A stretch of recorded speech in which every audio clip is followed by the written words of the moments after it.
Então, para a gente falar a mesma linguagem ao longo do curso, vamos fixar umas definições básicas que a gente vai usar aqui. Então, primeiro de tudo, um experimento é um processo qualquer, seja ele real ou hipotético, no qual você consegue identificar quais são os possíveis resultados.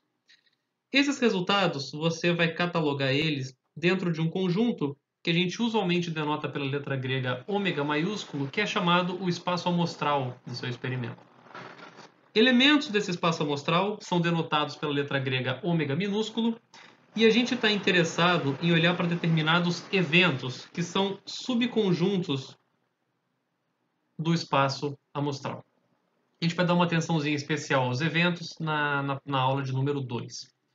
Primeiro vamos ver um exemplo aqui. Você tem esse cenário onde uma rede de computadores está em operação contínua, mas a qualquer momento pode sofrer uma avaria. Então, por conta da logística, você tem diversas incertezas associadas a esse cenário, e a gente pode identificar esses dois experimentos, né? O seu primeiro experimento é observar o número de falhas que acontecem em um dia. Como nesse caso você está interessado em fazer uma contagem, é natural que um espaço amostral razoável seja o do conjunto dos números inteiros positivos, incluindo o zero. Por mais que esse espaço amostral seja infinito, de modo a que isso não represente tanto uma situação realística, pelo fato de você não saber qual o número máximo de falhas que seu sistema pode apresentar num dia, é mais conveniente que você tenha um espaço amostral infinito e com baixíssima probabilidade associada a números suficientemente grandes, do que truncar o seu espaço amostral, que pode trazer algumas complicações no caso de efetuar alguns cálculos. E o segundo experimento que a gente vai exemplificar nesse cenário é quando você quer observar a hora do dia na qual a primeira falha acontece. A gente pode pensar agora que a hora, né, não é mais uma variável discreta, mas sim uma variável contínua. Então, nesse caso, o seu espaço amostral pode ser pensado como um subconjunto maior dos números reais, que são daqueles números que estão entre 0 e 24 horas, tá? Que é o intervalo que vai de 0 até 24. Então, dentro do mesmo cenário, a gente pode descrever aqui dois espaços amostrais de natureza bastante distintas e que, quando a gente vier a falar de variáveis aleatórias lá na frente, isso vai levar a noções de variáveis aleatórias bastante distintas também. Então, algo que é bastante importante no nosso curso de cálculo de probabilidades é falar um pouco sobre teoria de conjuntos. Tá? Então, vamos fixar um pouquinho de nomenclatura também sobre teoria de conjuntos daqui em diante. Como está escrito aí, a gente tem de maior interesse o nosso espaço amostral e determinados subconjuntos desse espaço amostral. Primeiro de tudo, né, como usual, a gente denota por esse O cortado o conjunto vazio, né, aquele conjunto que não contém nenhum elemento. Dado um determinado conjunto A do nosso espaço amostral, a gente pode falar do seu complementar, ou seja, os elementos que não estão em A. Formalmente, a gente pode definir A complementar como sendo os elementos do espaço amostral, tais que ômega não pertence a A. Tá? Dada uma coleção de conjuntos no espaço amostral, a gente pode falar da sua união, que eu vou ilustrar aqui somente para dois conjuntos que eu vou chamar de A1 e A2. Nesse caso, a nossa intuição diz que o que é razoável chamar de união é o que está em um conjunto ou outro conjunto, podendo estar nos dois. Né? Então, no caso mais geral, a gente vai escrever A1, união até a N, que é abreviado pelo símbolo união, indo de 1 até N de AI. E a gente pode escrever a definição desse conjunto como se fosse os elementos do espaço amostral, tais que ômega pertence a I para algum I. Tá? Se ele está em alguém, ele vai estar na união. De modo análogo, a gente pode definir quem que é a interseção de n conjuntos, que eu novamente vou ilustrar aqui no desenho para o caso n igual a 2. Então, você tem o conjunto A1, você tem o conjunto A2, e a interseção a gente vai denotar quem está nos dois conjuntos. Tá? Então, mais geralmente, A1 interseção até a N. Alguns autores gostam de escrever simplesmente a concatenação A1 até a N. Eu, particularmente, não gosto de fazer desse jeito. Eu vou sempre escrever o símbolo de interseção. E a gente abrevia isso pela interseção I indo de 1 até N de AI. Que a definição por extenso a gente escreve como ômega pertencente ao espaço amostral, tais que ômega pertence a AI, e agora é para todo I indo de 1 até N. Tá? Ele tem que estar em todo mundo para estar na interseção. Uma observação que eu faço aí no slide é que a gente não precisa necessariamente se ater a uniões e interseções infinitas. A gente pode fazer uniões e interseções infinitas, caso seja necessário, tá? Bastando simplesmente substituir aqui por um símbolo infinito, aqui em cima, ok? A maioria dos meus exemplos vai independer se a gente está falando de uniões ou interseções infinitas, mas sempre vai ficar, eu vou deixar bem claro quando que estamos usando um e quando que estamos usando o outro. Uma outra operação que a gente pode performar com conjuntos, né, dado que a gente já apresentou as operações básicas de união, interseção e complementar, a gente pode considerar a diferença entre dois conjuntos. Você tem aqui o conjunto A e o conjunto B. Se a gente utilizar a nossa intuição do que é a diferença entre dois números, né, tudo que está em um e não está em outro. Então, a diferença de A para B vão ser os elementos que estão em A e não estão em B. Então, A menos B é definido em termos das operações básicas como se fosse A interseção B complementar. E, finalmente, uma última operação de interesse é a gente considerar a diferença simétrica entre os conjuntos A e B. A diferença simétrica, vamos olhar primeiro para a definição para entender depois o que ela significa, né? Ela é denotada como A delta B, esse triângulo, a letra grega delta maiúsculo, e isso é definido como se fosse A interseção B complementar, união A complementar, interseção B. Que se você olhar para a definição de diferença que a gente acabou de ver, você pode escrever isso como se fosse A menos B, união B menos A. E aí fica mais claro a gente interpretar quem é essa nova operação que a gente está definindo.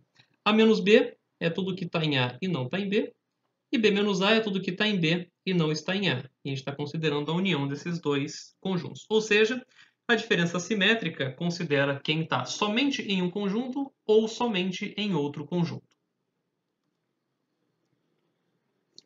Prosseguindo mais um pouquinho nas definições básicas, a gente vai dizer que dois conjuntos são disjuntos quando a interseção entre eles é o vazio, ou seja, quando não tem nenhum elemento pertencendo a ambos os conjuntos. A gente vai dizer que um conjunto A está contido em B, né, graficamente denotado dessa forma aqui. A bolinha A está dentro da bolinha de B. A gente denota isso por A contido em B, ou também que B contém o conjunto A, são duas notações para simbolizar a mesma coisa. E a definição de A contido em B, ela é a mesma coisa que a gente falar o seguinte: um elemento pertencente a A implica que esse elemento também pertence a B. Tá? E, finalmente, a gente vai ter que falar mais adiante, dado um conjunto ômega, nesse caso eu vou simbolizar como tendo 3 elementos aqui, a gente pode estar interessado em listar todos os subconjuntos desse determinado conjunto. Tá? Isso se chama o conjunto das partes. Tá? O conjunto das partes, ele usualmente é denotado na literatura por P de ômega, mas como esse é um curso de probabilidade, eu não acho que é legal a gente usar a letra P para outra coisa que não seja probabilidade. Alguns livros também chamam de ômega com um Pzinho embaixo, mas eu não gosto por um motivo semelhante. E a notação que eu vou adotar, então, para o conjunto das partes é uma que pode parecer bastante misteriosa, mas ela faz bastante sentido, que é 2 elevado a ômega. Tá? Por que eu estou optando por usar essa notação aqui? Bom, Imagine que seu conjunto ômega seja finito, como é o caso que eu desenhei aí. Vamos listar quem são os possíveis subconjuntos desse espaço amostral. Primeiro você tem o vazio, que é subconjunto de todo mundo, como a gente vai ver ali no teorema. Você tem esses três conjuntos de um elemento. Você tem essas três possibilidades de conjuntos com os dois elementos. E você tem uma possibilidade de um conjunto que tenha todos os elementos. Então a gente acabou de ver aqui, nesse exemplo, né, que se a cardinalidade de ômega é igual a 3, então a cardinalidade do seu conjunto das partes é igual a 8, que a gente escreve como 2 ao cubo, ou seja, 2 elevado à cardinalidade de ômega. Tá? Então, para o caso de conjuntos finitos, né, mais geralmente isso vale o seguinte teorema aqui para a gente. Se a cardinalidade de ômega é igual a n, então a cardinalidade do seu conjunto das partes é 2 elevado a n. Tá? Eu vou dar uma prova parcial do resultado, que ela pode ser completada por vocês, e a prova é da seguinte maneira. Bom, a gente tem um subconjunto com 0 elementos. A gente tem n subconjuntos com um elemento. A gente tem n escolhe 2 subconjuntos com 2 elementos.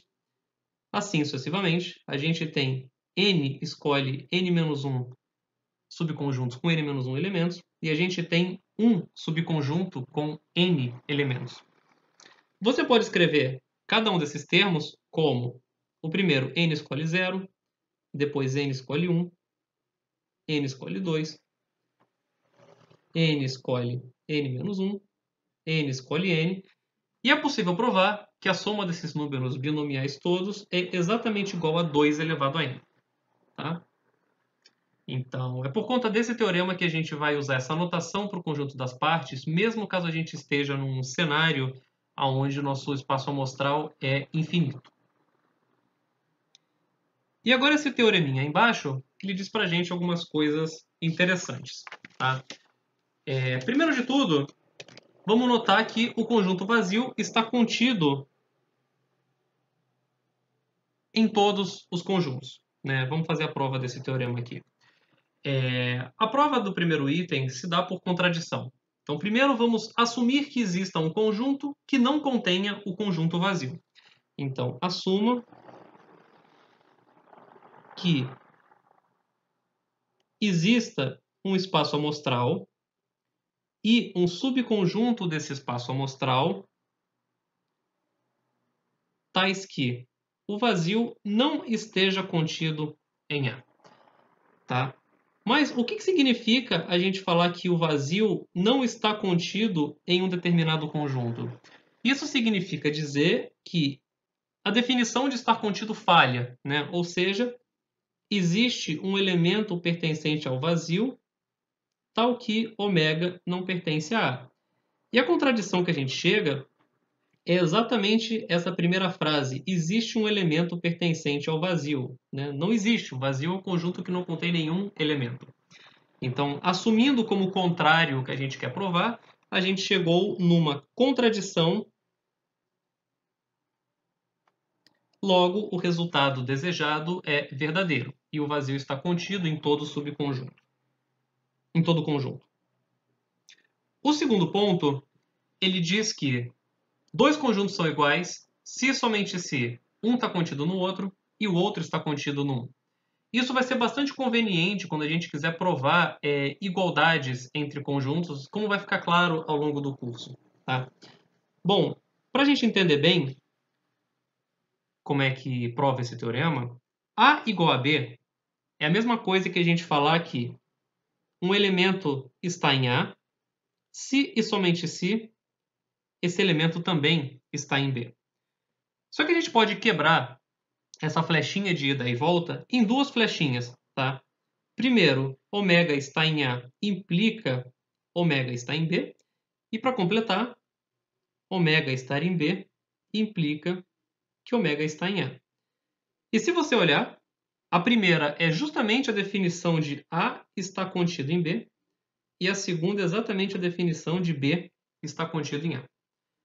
Ou seja, A é igual a B, se somente se A está contido em B e B está contido em A. Ou seja, são duas formas de falar a mesma coisa.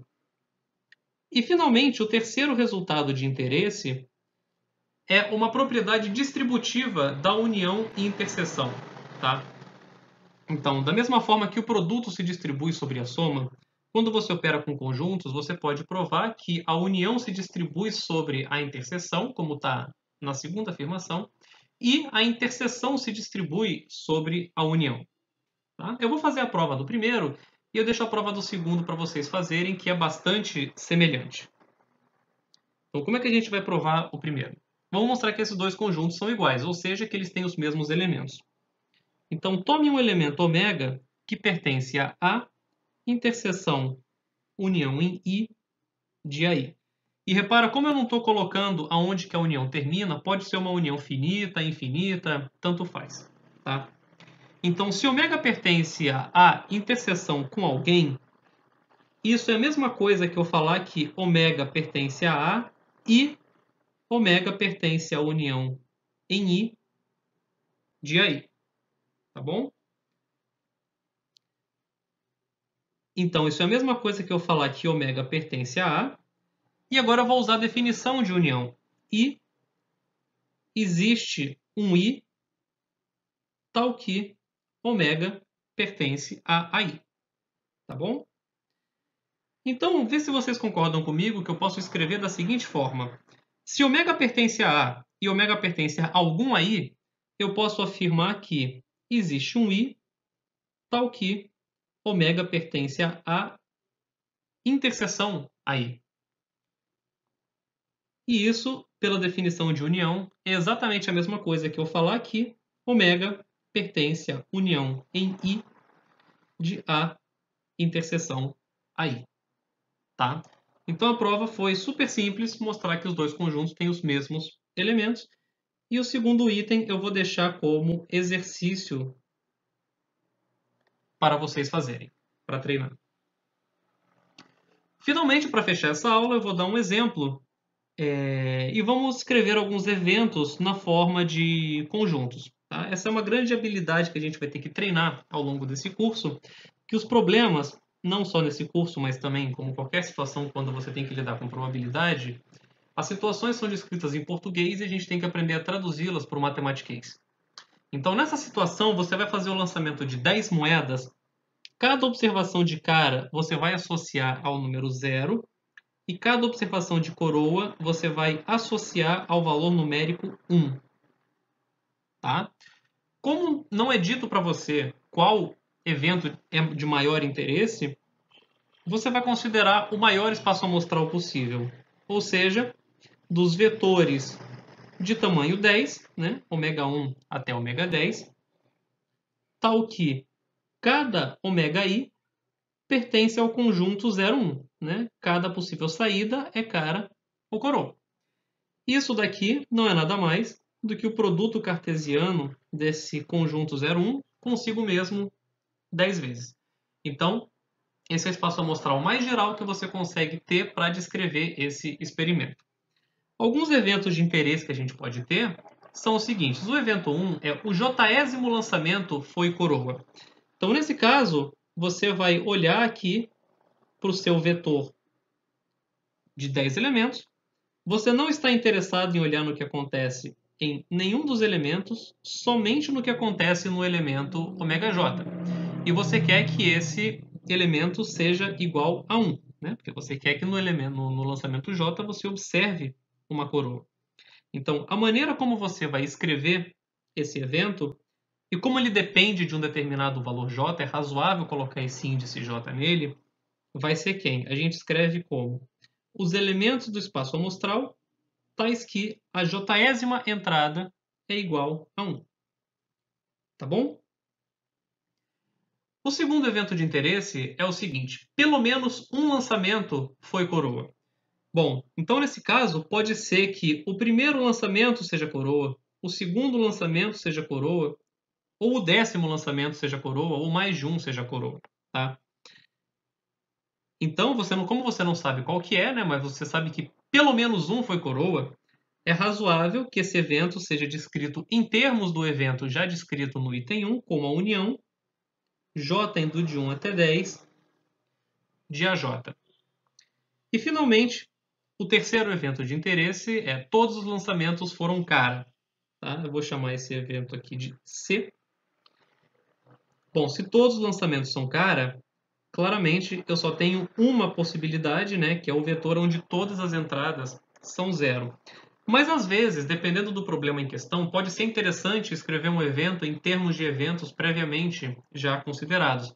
Então, nesse caso, a gente pode enxergar que C é o complementar do evento B, né?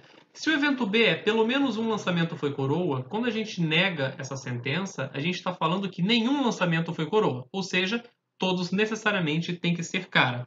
E a gente se convence que o evento C tem que ser o complementar de B.